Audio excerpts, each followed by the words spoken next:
अस्सलाम वालेकुम जी। आज मैं आपको सिखा रही हूँ जनाब इमली और आलू बुखारे का शरबत बनाना। ये रमज़ान और गर्मी में बहुत फ़ायदेमंद रहता है क्योंकि ये आपके दिल को ठंडक पहुँचाता है, क्योंकि हमने रोज़ा रखा होता है तो ठंडी चीज़ों का ज़्यादा इस्तेमाल करना चाहिए। जैसे मैंने आपसे पहले भी कहा है कि कोशिश कीजिएगा कि योगर्ट वगैरह और शरबतों का इस्तेमाल करें। मैं इंशाल्लाह और भी वीडियो साथ साथ आपके लिए बना रही हूँ। आपको चीज़ें दिखा देती हूँ। आपको चाहिए होगी इमली यानी कि टर्मरिन 125, ये आपको मिल जाती होती है पैकेट्स के अंदर में। आप देख रहे हैं इसमें भी सीड्स हैं। सबसे पहले आपने क्या करना है, इसको अच्छी तरह वॉश कर लें और रात को आपने इसको सोक कर लेना है। This is about a cup of water जिसमें मैंने इसको सोक कर दिया था ओवरनाइट। साथ ही आपको चाहिए होगा आलू बुखारे, ये देख लें, दैट्स ड्राइड प्लम्स, ये भी 125 ग्राम्स है। इसे भी मैंने रात को वॉश किया पहले, क्योंकि ये पैकेट्स में होते हैं, इस पर थोड़ी सी मिट्टी होती है और थोड़ा सा कुछ आप देखेंगे जैसा स्टिक्स वगैरह हल्का हल्का होता है बुरा सा, तो उसको वॉश कर लें पहले और फिर इसको सोक कर लें ओवरनाइट। That's 125 grams again. और मैं इसमें इस्तेमाल करती हूँ एप्रिकॉट्स 250 ग्राम्स जितने। इसे भी मैंने वॉश किया और 1 कप पानी में मैंने इसको सोक कर दिया था। साथ ही आपको इसके लिए चाहिए होगी चीनी यानी कि शुगर हाफ अ कप जितनी, काला नमक यानी कि ब्लैक सॉल्ट जो होता है अबाउट हाफ टी स्पून, और टू योर टेस्ट अगर आप और चटपटा चाहते हैं तो बेशक आप इसे और भी ऐड कर सकते हैं। तो अब मैं आपको दिखाई थी कि हमने इसको बनाना किस तरह। पहले आप क्या करेंगे, एक सिव ले लें और उसके थ्रू जो इमली हमने रात को भिगोई थी उसे आप अच्छी तरह, वॉश माई हैंड्स ऑलरेडी क्योंकि यहाँ पे आपको अपने हाथ का इस्तेमाल करना है। अच्छी तरह आप पहले जो है इसका गूदा निकाल लें और साथ में जो इसके सीड्स होंगे वो हमने अलहदा कर लेने। तो पहले आपको ये करना है, ये हमारा पहला काम है। मैंने एक यहाँ पर पैन का इस्तेमाल करूँ जिसमें मैंने इमली जो है उसको मैंने गूदा निकाल लिया हुआ है और उसके सीड्स मैंने जो हैं डिस्कार्ड कर दी हैं। इसी पानी के अंदर में जो जिसमें हमने रात को सोक किया था हम वही इस्तेमाल करेंगे क्योंकि सारा फ्लेवर उसी में आ जाता है। साथ ही जो इसमें हमने आलू बुखारे रात को सोक किए थे उसे आप आलू बुखारों के साथ ही बीच में डाल देंगे। और आपने क्या करना है कि जो हमारे एप्रिकॉट्स हैं उनका पानी आप ड्रेन कर देंगे, उसकी हमें ज़रूरत नहीं है, और वो भी आप इसी में डालकर, और साथ ही आप ऐड करेंगे आपकी जो चीनी है यानी कि शुगर। और अब आपने इसको जैसे पानी का बॉयल इसमें आएगा आपने इसको लो टू मीडियम में रखकर इतनी अच्छी तरह कुक करना है कि जो आलू बुखारा है वो अलहदा हो जाना चाहिए और उसके जो सीड्स हैं वो अलहदा हो जाने चाहिए, और जो आपके एप्रिकॉट्स हैं बिल्कुल सॉफ्ट और गूदा बन जाना चाहिए।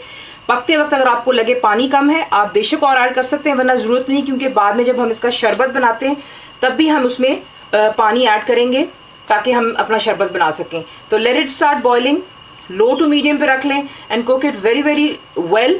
बल्कि अगर आप थोड़ा सा और लो कर लें तो अच्छा है कि अच्छी तरह पक जाएगा।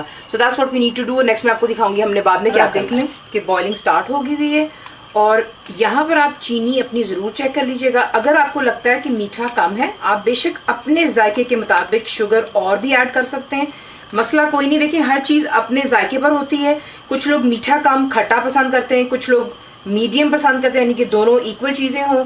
इट्स अप टू यू आपने यहाँ पर अब क्या करना है। लेकिन ये है कि यहाँ पर अब आप बिल्कुल लो टू मीडियम पे रखकर इसे कवर कर लेंगे and you will cook it till everything is soft और बिल्कुल गल जाना चाहिए। यहाँ पर मैं आपको दिखा देती हूँ कि ये इसको 30 मिनट्स हो गए हुए हैं बिल्कुल लोअर मीडियम के दरम्यान में कुक होते हुए। आप देख रहे हैं कि पिप्स बिल्कुल उसके अलहदा हो गए हुए हैं और जो एप्रिकॉट्स ड्राइड थे वो भी अच्छी तरह जो है गल गए हुए हैं। यहाँ पर आप क्या करेंगे, सिंपली चूल्हा बंद कर दें और एक बोल हमें चाहिए होगा जो मैं आपको अब आगे दिखाने लगी। यहाँ पर आपको एक बोल की ज़रूरत होगी, सिव की ज़रूरत होगी। क्या करेंगे हम सबसे पहले, अगर आप चाहें तो आप बेशक इसको इसी में ठंडा होने दें, लेकिन आई प्रेफर डूइंग दिस कि जितना भी हमने ये पल्प बनाया हुआ है हमारे शरबत के लिए इसे हम इसमें यूँ रख कर सिव के थ्रू आप देख लेंगे कितना नीचे गाढ़ा जो है शरबत के लिए बनेगा। लेकिन जो ये गूदा है हमने इसे डिस्कार्ड नहीं करना। प्लीज़ ख्याल रखिएगा ये ना हो कि आप इसको यूं करके तो गूदे को फेंक दें, बहुत ही गंदा किस्म का फिर शरबत बनता है। हमें चाहिए जो थोड़ा गाढ़ा होगा, खट्टा मीठा बहुत ज़बरदस्त बनता है इस पल्प की वजह से।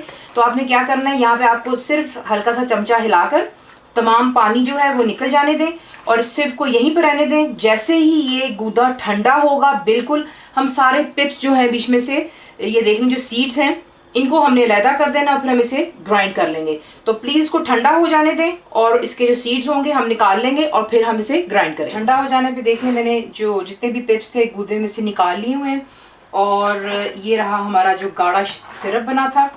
अब आप क्या करोगे, आपको एक ब्लेंडर की ज़रूरत है। सबसे पहले हम इसके अंदर जो है ऐड करेंगे जो हमारा लिक्विड था।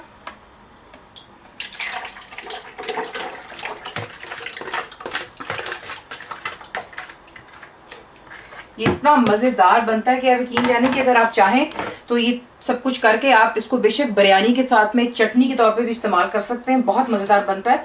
ये एक टिप है आपके लिए, आगे आपकी अपनी मर्जी है, लेकिन फ़िलहाल तो हम यहाँ पर शरबत बना रहे हैं। और फिर उसके बाद जो हमारा पल्प था जो हमने अलहदा करके रखा हुआ था, सीड्स सारे बीच में से निकाल लिए हुए थे हमने, इसे आप ऐड करेंगे और पहले से अच्छी तरह हमने ब्लेंड कर लेना ताकि जितना भी गूदा है वो बिल्कुल लिक्विड फॉर्म में आ जाना। यहाँ पर आप देख लें इतनी अच्छी तरह हमने इसे ग्राइंड किया कि इसका गूदा बिल्कुल जो है बीच में लिक्विड फॉर्म में आ गया हुआ है।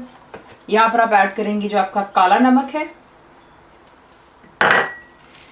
अब यहाँ पर आपकी मर्जी है, अगर आप इसको गाढ़ा पीना चाहते हैं पानी की मिकदार आप कम डालेंगे, अगर आप इसको पतला पसंद करते हैं तो आप पानी ज़्यादा डाल सकते हैं। नाउ दैट्स योर, आपकी अपना पसंद पर है ये। मैं यहाँ पर ऐड कर रही हूँ इसमें तकरीबन 2 कप जितने पानी, और इसको मैंने बहुत अच्छी तरह ब्लेंड कर लेना है। तो पहले इसको अब आप यहाँ पर ब्लेंड कर देख लें कितना गाढ़ा बना है और बहुत ज़बरदस्त बनता है ये। हमारे घर में ये गाढ़ा पसंद किया जाता है। अगर आपको गाढ़ा नहीं चाहिए, मैंने आपसे पहले भी कहा, आप बेशक हाफ निकाल कर इसमें और पानी डालें और चीनी भी साथ साथ चेक करते रहें और अपना काला नमक भी। लेकिन जो हिसाब मैं अपने यहाँ पर बनाकर आपको दिखा रही हूँ इसके हिसाब से सब कुछ बिल्कुल परफेक्ट है। यहीं पर आप डालेंगे थोड़ी सी आइस क्रश्ड करने के लिए इसमें, और इसे अब अच्छी तरह ब्लेंड कर लेते हैं and then will be ready to serve it. अब ये रहा आपका इमली और आलू बुखारे का शरबत। साथ में आप इसको थोड़ा सा ऊपर और जो है काला नमक ऊपर डाल दीजिएगा। आइस बेशक और डाल लें, इसके अंदर में क्रश कर लें। ठंडा बनता है, ज़बरदस्त बनता है। रमज़ान और गर्मियों की तो ये खासियत होती है, ज़रूर बनाइए, दुआओं में याद रखें। Thank you for watching the video.